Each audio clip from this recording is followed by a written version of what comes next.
మనకి ఎప్పుడైనా అపాయం కలిగినా లేక ఆరోగ్యం బాగా లేకపోయినా మన చుట్టాల్లో ఎవరికైనా బాధగా ఉన్నా మనం వెంటనే దేవుడికి మొక్కుకుంటూ ఉంటాం.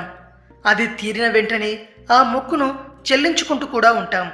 ఇలా మనం ప్రాచీన కాలం నుండి పాటిస్తూ వస్తున్న ఒక నమ్మకం ఇది. ఒక ఊరిలోని పాత శివలింగం దగ్గర నుండి పాములు బయటకు రావడం మొదలెట్టాయి. ఇదేంటి అని అందరూ ఆశ్చర్యం వ్యక్తం చేశారు.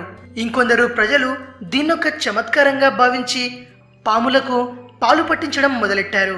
ఆ పాములకు ఆ శివలింగానికి పూజలు చేయడం కూడా ప్రారంభించారు. అసలు వివరాల్లోకి వెళితే హత్రాస్ అనే ఊరి పక్కన దాన్చంద్ర అనే గ్రామం ఉంది. అక్కడ పురాతనమైన శివమందిరం కూడా ఉంది. ఒకతనికి ఒంట్లో బాగోలేక ఆ శివుని మందిరానికి వెళ్ళి నాకు త్వరగా జబ్బు నయమైతే నీ గుడికి మరమ్మతులు చేయిస్తానని మొక్కుకున్నాడు.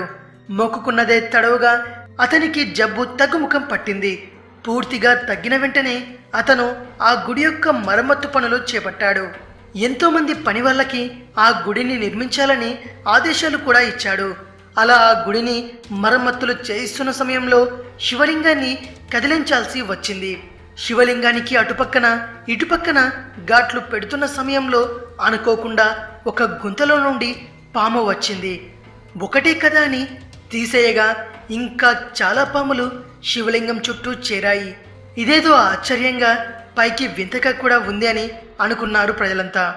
అందులో నుంచి ఒక పాము మొత్తం శివలింగానికి చుట్టుకుని ఆయన్ని ఎటు కదలనివ్వకుండా చేసింది. దీన్ని హత్రాస్లోని ప్రజలైతే ఒక అద్భుతం కింద భావించి ఆ పాముకి శివలింగానికి మరమ్మతులు చేయడం ఆపేసి పూజలు చేయడం మొదలెట్టారు. అక్కడున్న పంతులు గారికి సైతం ఏం చేయాలో అర్థం కాక నివ్వెరపోయారు. ఈ వార్త ఇప్పుడు సోషల్ మీడియాలో వైరల్ అవుతోంది. ఈ వీడియో గనక మీకు నచ్చినట్లయితే లైక్ చేయండి, షేర్ చేయండి. మరిన్ని ఇంట్రెస్టింగ్ వీడియోస్ కోసం రీమిక్స్ కింగ్ ఛానల్ని సబ్స్క్రైబ్ చేయండి.